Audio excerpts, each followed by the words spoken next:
نبی کریم صلی اللہ علیہ وسلم کی سیرت طیبہ کا سلسلہ وار یہ ویڈیو اللہ کے نبی صلی اللہ علیہ وسلم نے ایفاء عہد یعنی وعدے کو پورا کرنے میں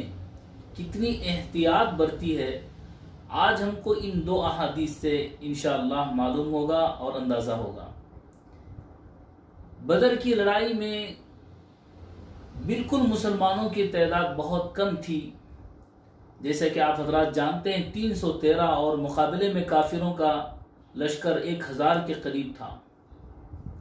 نبی کریم صلی اللہ علیہ وسلم اور آپ کے ساتھیوں میں ایک ایک آدمی کی بڑی سخت ضرورت تھی۔ اتنے میں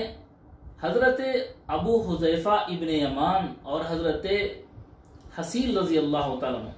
یہ دونوں نبی کریم صلی اللہ علیہ وسلم کے پاس تشریف لایا اور کہا کہ ہم مکے سے آ رہے ہیں، راستے میں ہم کو کافروں نے پکڑ لیا اور اس وعدے پر ہم کو چھوڑا کہ ہم آپ کے ساتھ کافروں کے خلاف نہیں لڑیں گے، یہ ضرورت اور مجبوری کے لیے وعدہ تھا، ہم آپ کے ساتھ لڑیں گے۔ نبی کریم صلی اللہ علیہ وسلم نے فرمایا تم واپس چلے جاؤ، ہم مسلمان ہیں، ہم وعدے کو پورا کرنا جانتے ہیں اور ہم وعدے کو ضرور پورا کرتے ہیں۔ صحیح مسلم شریف کی روایت ہے، نبی کریم صلی اللہ علیہ وسلم نے ایسے مشکل ترین سخت حالت میں بھی ان دونوں صحابہ کو واپس کر دیا، صرف اس وعدے پر کہ انہوں نے کافروں سے وعدہ کیا تھا، اور مسلمان جب وعدہ کرتا ہے تو وعدہ خلافی نہیں کرتا۔ اسی طرح حضرت عبداللہ ابن ابی حمزہ رضی اللہ تعالیٰ عنہ، حضرت عبداللہ ابن ابی حمزہ رضی اللہ تعالیٰ عنہ بیان فرماتے ہیں میں نے رسول اللہ صلی اللہ علیہ وسلم سے کوئی خرید و فروخت کی کچھ رقم باقی رہ گئی، میں نے نبی کریم صلی اللہ علیہ وسلم سے فرمایا کہ آپ یہی میرا انتظار کر لیں، اور میں بعد میں